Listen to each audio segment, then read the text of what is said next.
Welcome to Business Innovators Radio, featuring industry influencers and trendsetters sharing proven strategies to help you build a better life right now. Welcome to Positive News Now. I'm your host, Gail Nowak. Today, our guest is Nicole Lewis-Keeber, a business therapist and mindset coach who works with entrepreneurs to create and nurture healthy relationships with their businesses. She's a licensed clinical social worker with a master's degree in social work and a rich experience of working as a therapist. Certified in Brené Brown's The Daring Way and Dare to Lead methodologies, she's also been featured on numerous media outlets, including Fast Company and NPR, for her work in breaking the stigma of mental health and business ownership. She writes and speaks about the impact of small t trauma on businesses, but her biggest, more important work is in combining therapeutic processes with business coaching to help entrepreneurs build emotionally sustainable, financially stable businesses. The founder of Love Your Business School, Nicole, is currently working on writing the book, How to Love Your Business. Welcome, Nicole. Thank you for having me. Thank you for joining us. So why don't we jump right in? I love this combination of counseling and therapy and business coaching. So why don't you tell us about your unique approach to business coaching and in particular for entrepreneurs and why it's important for entrepreneurs? Yeah, thanks. So it's this weird little thing that I do, and it's my clients actually coined the phrase business therapist because when we were working on identifying how their experiences as a child and how it impacts their business, they said, I don't really feel like we're doing coaching and I don't feel like we're doing therapy. I feel like we're doing something kind of in the middle, and so they just kept calling me a business therapist, and eventually I just, went with it, and it seems to work. So, but, I do have a therapy background. I was a therapist for 18 years, and when I started my own business as a mindset coach, particularly around money, what I began to see with the clients who were attracted to working with me is that they were not having a mindset challenge. They were actually having a trauma patterned reaction that was affecting their money and their business. And so I began to explore that further, which has led me to the work that I do now to help small business owners and entrepreneurs identify any childhood experiences or even young adult experiences that created a pattern that is not serving them, that is recreated in how they do business, how they work with their clients, how they relate to their money, and even how they see what is possible for them in their business. I'm so fascinated with this topic because I remember the first time you mentioned this to me, I was like, ding, ding, ding, ding, ding, this is it, this is it.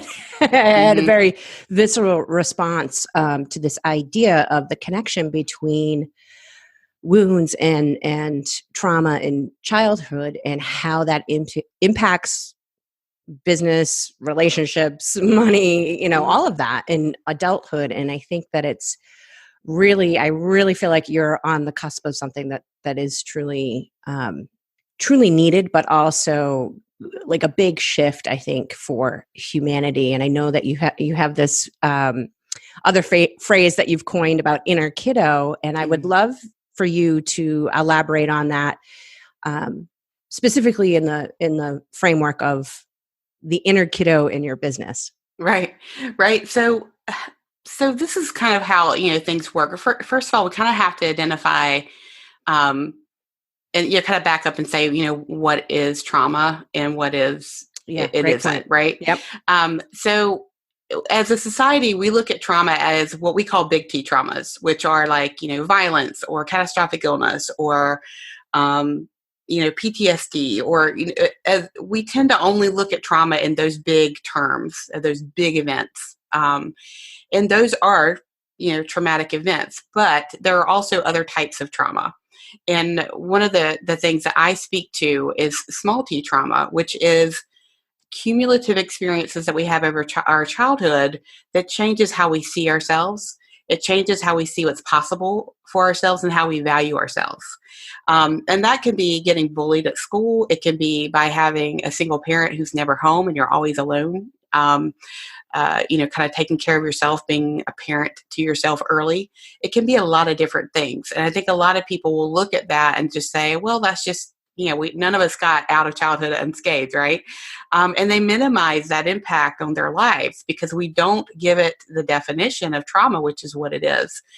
And so what I like to tell people is that big T trauma explodes and small T trauma erodes, but they can both move a mountain, right? Yep. And so what it does is it impacts how we make decisions as adults, the patterns that we create, how, we make their decisions.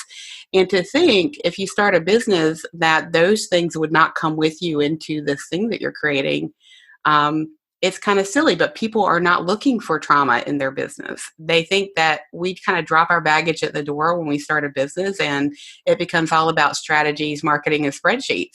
But your marketing strategies and spreadsheets absolutely can be impacted about, these experiences that you had and how you see yourself. And so my goal is to really, educate people about, first of all, that small T trauma is cumulative and very impactful. And that your business, you bring all of who you are to your business, all of your talents, all your skills, all of your experiences, and they can move you forward and they can also move you backwards. And so knowing what they are is crucial. And there's where that inner kiddo comes in, right? Because most of those experiences that create those patterns for us happened when we were children. And let's say, as if you're 7 and you have this experience where someone betrayed your trust and you have a really difficult time trusting that people mean what they say moving forward. That 7-year-old is on your inner board of directors in your business and is driving the bus sometimes. And so we really need to identify, some of these experiences that we had, tap into that inner kiddo and kind of, tap into them and say, when we get triggered, that's what that is. It's our inner kiddo saying, hey, something's not right. I know you're 48 and you have a business, but something ain't right, and it's that 7-year-old saying, I need some attention here. And so what we've been taught is to just squash it, shut it up, be careful, just eliminate that voice inside our head. My answer is there is information for you here. So you need to stop, pause, and say, I hear you. What do you need? And that 7-year-old will tell you.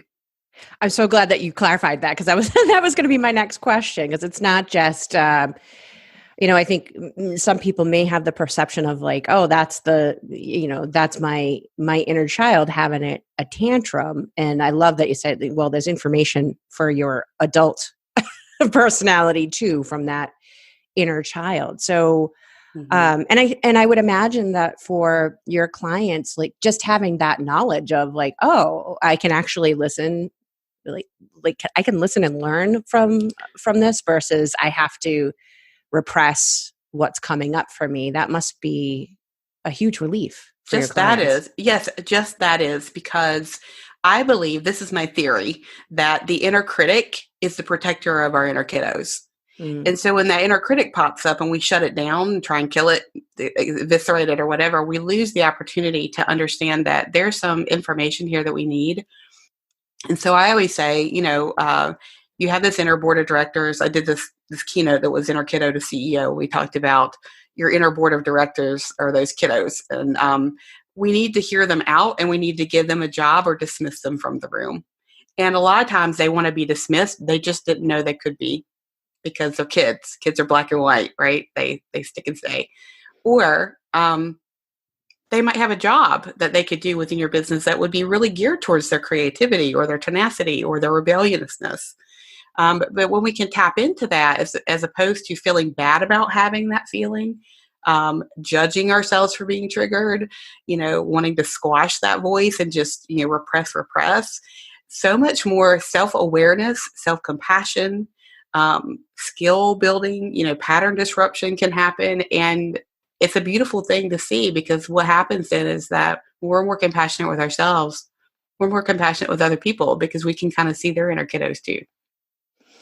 What a beautiful, simple sort of solution. As you were describing that, I was chuckling a little bit because it was like, well, this is what teachers do with students, right? Like they either send the child to, the office if it's really kind of inappropriate or just isn't fitting into what's going on, or they redirect them. And parents do this too. So I just love that it's like, hey, this is something that we actually do in reality, and you can do this with your own board of directors, so to Yeah. speak. Yeah. Yeah, I absolutely believe that you can heal through your business, because if you have ever started a business or a big project or written a book or, anything like that, it is going to bring up your stuff, Mm-hmm. right? It is a high dive into personal development, whether you like it or not.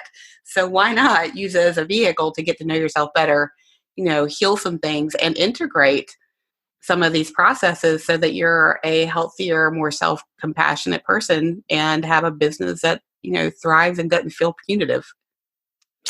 Absolutely. So what are some of the outcomes that your clients have achieved by exploring these deeper emotions and patterns around their businesses? Yeah. So one of the first things that they integrate is the self-compassion, which is fantastic. The second thing that kind of comes from that is that they learn to live in the yes and, which helps their business. So you can have a really crappy quarter and still be growing your business. Like it's not an either or. They get out of the black and white. You can be, really triggered and upset by someone and still see them as a human being and not want to eviscerate them, right? Not to dehumanize them. So it allows them to live in that yes and, instead of kind of that binary thinking of we either have to be successful or we're not, or we're, a doormat, or like it provides that integration. And then what happens is something that's very unique to each person, because you are developing a relationship with your business that outlines how you want to feel in it. And that looks different for everyone. So two examples are that I have a client who has, she's almost tripled her revenue at this point in 1 year. She completely changed her business model and has made more revenue in the past year than she ever has in her business. She has felt much more at ease in doing it and less anxious, less reactive. Her relationship with her money has changed. So she sees it as a partner and an ally, as opposed to something that's either running from her or she needs to squash and kind of hold on to. So that's, how her business has changed. Another client had several employees and was really struggling building out the business model that she thought worked for her. With all of this work, she determined that she really hates managing people. She just doesn't like it. And she tried it. She's like, it just doesn't work for me. I can either pay someone else to do it, or, I can circle my wagons and kind of see, or, I can pull back and just see, what do I really want here, as opposed to trying to achieve just for achievement's sake. What do I really want? And so she let her employees go, and she's making about the same amount of revenue and is bringing more of it into her bank account, has much more ease, is enjoying her work, and sees other opportunities for her without feeling this drive to grow, equating success with having a bunch of employees and, just like this agency model.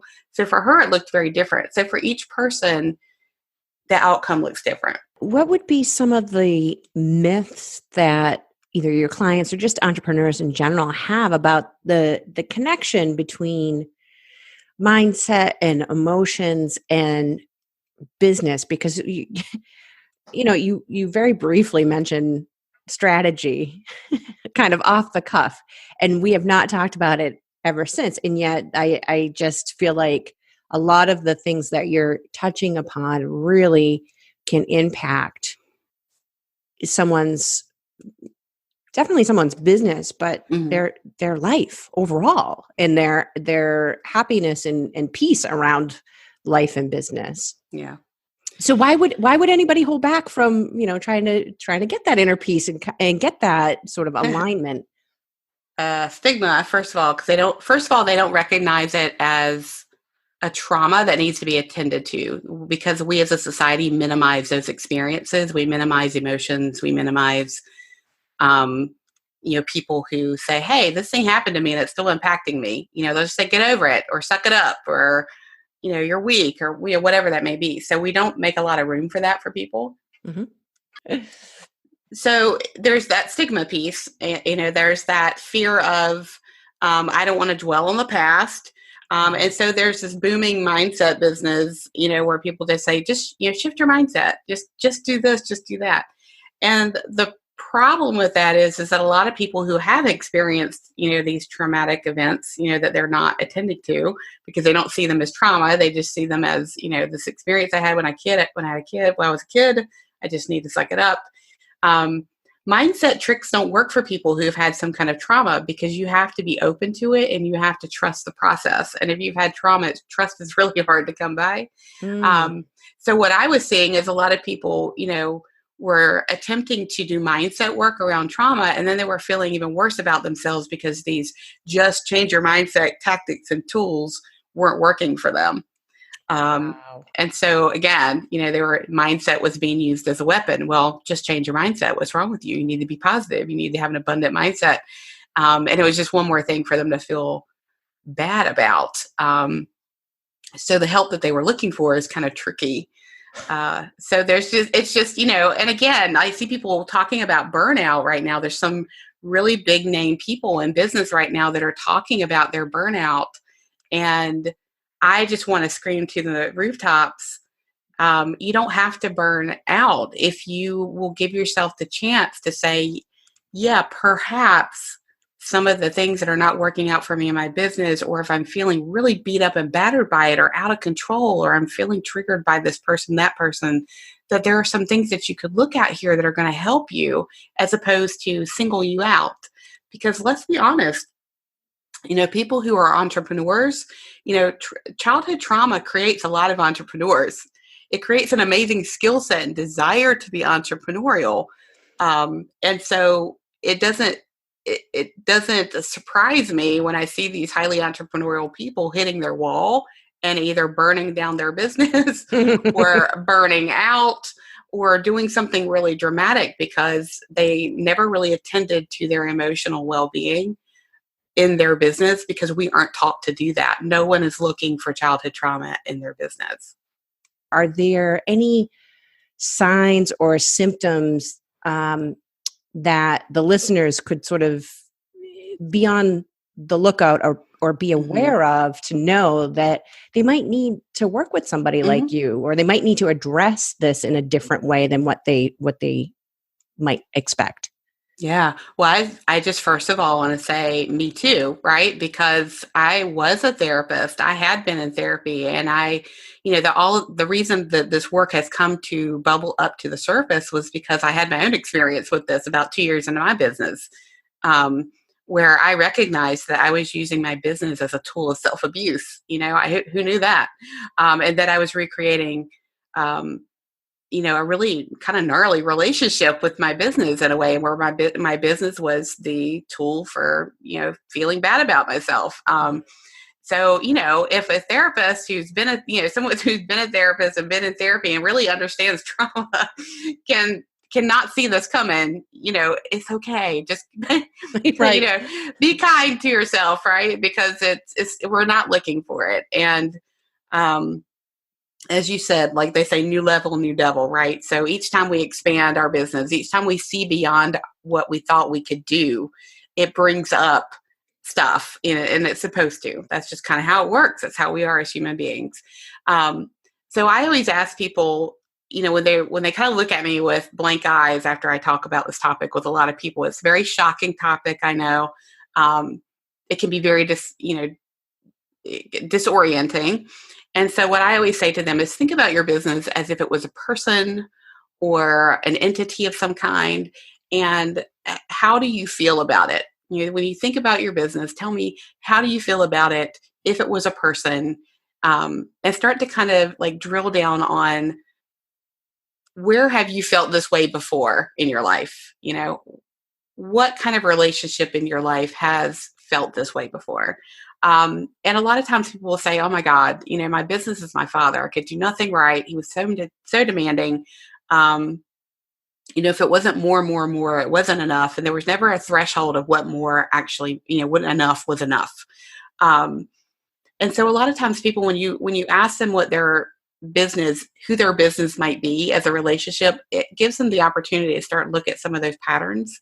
And they'll start to identify where their business is being a mean boss to them, where it's being demanding and demeaning, where it's kind of holding them back. And so that's kind of a good way to start to look at it is, okay, so who would my business be if it was a person, and what relationship might this feel like? How do I feel here? The other way to kind of look at this is to ask yourself, when I think about my business, and you look at a couple of different categories that I'm working on research on this about how trauma informs entrepreneurship. Think about your relationship with your money in your business. How does it feel? Does it feel empowering, disempowering? Think about your visibility, in your business. Does it feel comfortable to go out and speak and share what you do, with authority? Or does it feel, really anxiety provoking and does it feel almost dangerous to do that? So there's a few ways that you can start to look at this to tap into how your relationship with your business might be recreating some patterns that were created in your childhood that weren't all, that are not as empowering as it could be.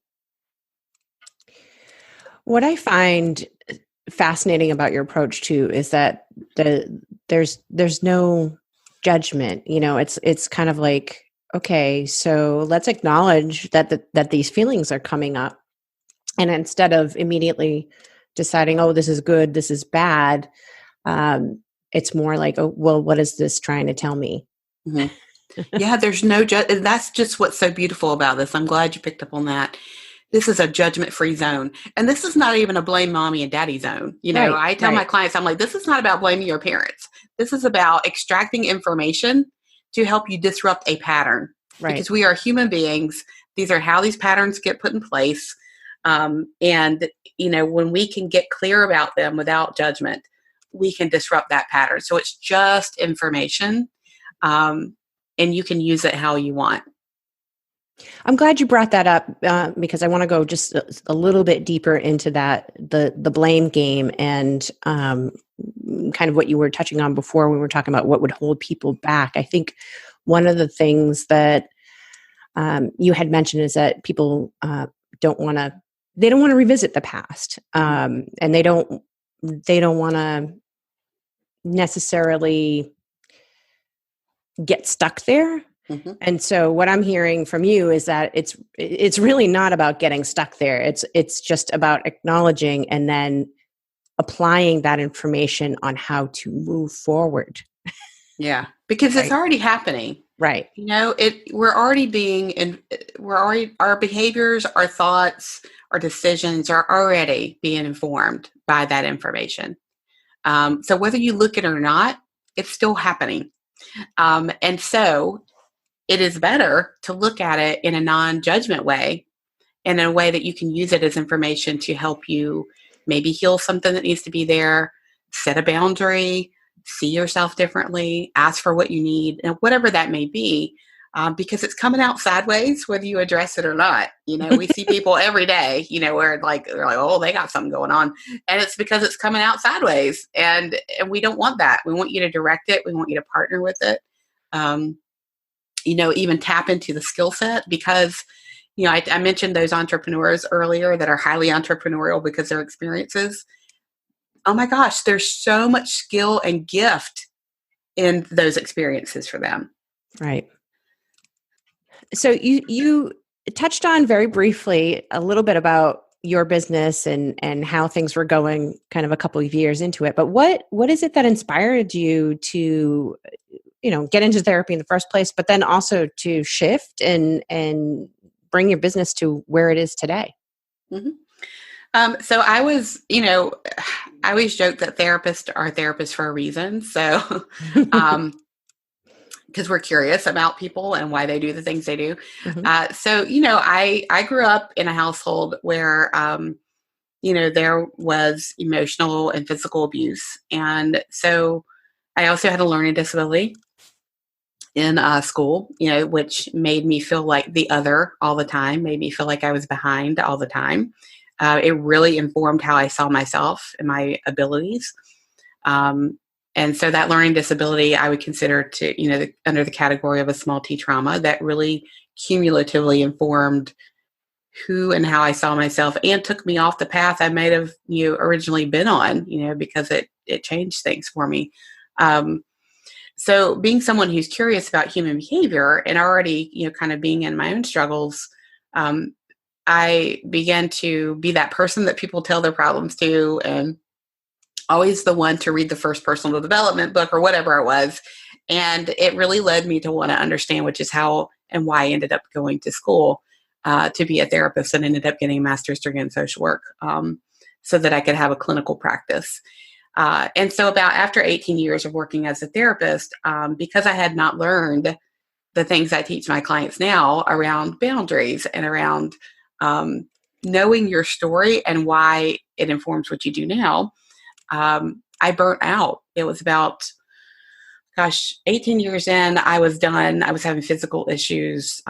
It just completely burnt out. And so I left the world of therapy and got a job behind a desk to kind of regroup. And I worked with a coach myself, a life coach, and saw how cool it was, the opportunity to work with people in a different capacity. And ended up getting certified to do money mindset coaching myself, because I really wanted to explore what coaching could do. And I did that for about 2 years. And as I said earlier, I had this, moment one day where I realized, I don't enjoy my business. It feels mean. I don't feel like I can ever do anything right by it. And I recognized that I had created a pretty gnarly, abusive relationship with my business. And so that really, like I said, has informed everything I do now, because I recognize that if I could create, because I'm a business of one, right? If I can create a business that is mean, abusive, dismissive, demeaning, I'm the only person here. I did this. So if I can do this, I can fix this. And why would I do this? Well, because of those childhood trauma patterns that were being recreated in my business, because I didn't know I needed to look for them there. I had already worked out that stuff, right? I'd already been in therapy, but I didn't know I needed to look for it in my business. Right. And so it happened. And so from that point, I began to really see, hey, my clients are not having mindset issues around money. They're having trauma responses. And that began to inform the work that I do now. And I've continued to work with clients on identifying childhood trauma and extricating it from their business, whatever that may be, and it's informing the research that I've been doing on how childhood trauma impacts entrepreneurship. And it led me to want to train with Brené Brown, because who's the forerunner out there who talked about, shame and vulnerability when no one wanted to hear it, and they tried to shut her down, So I thought, wow, so why not train with the master on how to have a topic that people don't want to talk about and they want to hide from, but is so important for them to address. And so that's why, I went and got trained in her Daring Way and her Dare to Lead processes, because I felt like they came alongside what I was doing as well in my research in a real way that could help people in leadership positions, whether they had a business or not. Yeah. And I can't wait to see the results of your research. I think it's going to be so transformative, but I'm sure that you've already started to see positive shifts with your own business. And with that of your clients. So can you share some of those positive shifts that you've been experiencing so far? Yeah. So I developed my Love Your Business process from, kind of figuring out how I could have a relationship with my business that felt healthy. And I'm happy to say, through a couple of different iterations, I have continued to feel supported by my business. I've continued to have good boundaries around it. It's continued to support me. I'm pretty open about this. And this past fall, I had a breast cancer diagnosis. And so, you talk about facing stuff in your life and still running a business. And my business has supported me. My business has remained steady. I've continued to have clients. Like it is set up so that I can do that and still have a successful business that doesn't tax me and that didn't fence me into something that didn't work for me. So for me, when I look at it, I'm like, wow, this wasn't just something that I did for the average everyday work day for me. This worked for me in one of the hardest moments, of my life and my business. I'm like, what do I do here? And so I really hold that up as an example of that when you know what you need, when you know when you get triggered and how that can take you off course, and you can plan for that and creating that emotional sustainability plan is what I call it for your business, it will hold you up. Not just on a hard day where it's raining and you're late, like on a hard day when you find out that, everything's about to change for you. So I give that as an example. And, as well as, my clients, that what they're able to do is they're able to really celebrate the gifts that they were received from these challenging experiences they had as children, and build them into their business in a way that's empowering as opposed to disempowering and kind of mindless, because when we don't set an intention, we kind of default into old behaviors, right? Mm-hmm. So it puts them in the driver's seat. It gives them compassion in so many ways. They have created work environments for employees where they bring in the Dare to Lead processes because they really value the people that they have under them. They want to be courageous and vulnerable leaders, and they want to create an environment for people to work in that honors the entire person, not just the worker bee, who humanizes that employee and really cares about all the things that are going on for them. Paying them, paying their employees in a way that feels in integrity, addressing, some of the bigger issues like, diversity, inclusion, and equity. That becomes possible and important when you really have a deep relationship with your business that feels sustainable. Like all these things are so important, and they kind of grow out from this work because you're not white knuckling it in your little bubble, just trying to survive. The words that are coming to me as you're describing this is it's really more of a responsive business model than a reactive business model. And it's beautiful. It's absolutely beautiful. Wow. It is. It totally is. And, no one that I know is talking about this. Whenever I talk to people, they're like, we don't, and it's because we haven't allowed ourselves to be human in our businesses. We haven't allowed ourselves to be human in our workplaces. And I really want people to understand that we bring all of who we are into what we do, and that, trauma is a piece of that, and it has challenges, but it also has gold that you can mine, there for yourself and for the greater good. So if I can get people talking about how trauma informs entrepreneurship and how it creates obstacles for certain people, but also can create opportunity, it's just so important to me for that to be the conversation we're having. Yeah, I think it's absolutely an essential conversation. I'm so glad that we got to start having the conversation. I definitely want to have you back when the research is finished, or even before that, because I feel like I could talk to you about this all day long. But before we wrap up, is there anything that listeners should know that we haven't yet covered? So there's a couple of things. If you have recognized yourself in here and you want to be a part of the research, they can reach out to me because my research is doing interviews based upon this topic. So that's something that I would love for people to be a part of.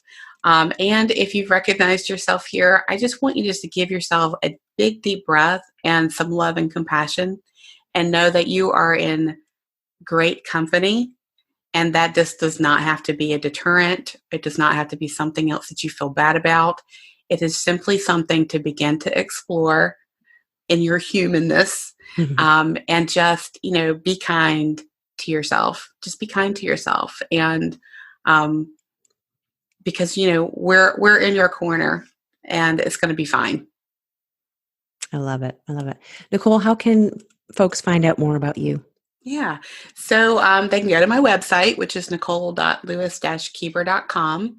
I write a lot of articles about these topics, how trauma shows up tangibly in businesses, like around procrastination, those type of things. So you can follow me on Medium if you want to read some of those articles. And of course, I'm on Facebook under Nicole Lewis Keeber Coaching. Until next time, remember, be your best story and share your positive news now.